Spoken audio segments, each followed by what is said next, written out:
यावरचं पूर्ण पाणी काढून टाकायचंय मंडळी, थोडं पण पाणी नाही ठेवायचं यामध्ये। नमस्कार मंडळी, मी स्नेहल तुमच्या माझ्या किचन मध्ये मनापासून स्वागत करते। हे अर्धा किलो आवळे आहेत मंडळी।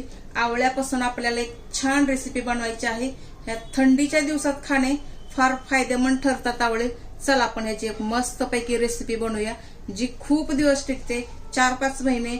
जर तुम्ही व्यवस्थित वापरली तर 1 वर्ष पण हे टिकू शकतं। चला आपण सुरुवात करायची आहे। सर्वात आधी आपण आवळे छान धुवून घ्यायचे आहेत। धुवून यावरचं सर्व पाणी काढायचं आहे। यावरचं पूर्ण पाणी काढून टाकायचंय मंडळी, थोडं पण पाणी नाही ठेवायचं यामध्ये। चला आवळ्यावरचं पूर्ण पाणी काढून घेतलेलं आहे। आपण पुढे काय करायचं ते बघायचं आहे। गॅस चालू केलेला आहे, त्यावरती आपण कुकर ठेवायचा आहे। कुकर मध्ये आपण कमीत कमी 2 ते 3 ग्लास पाणी टाकायचं आहे। पाण्याला थोडीशी उकळी येऊ द्यायची आहे। बघा मंडळी, पाण्याला थोडीफार उकळी आलेली आहे। आपण आता काय करायचं,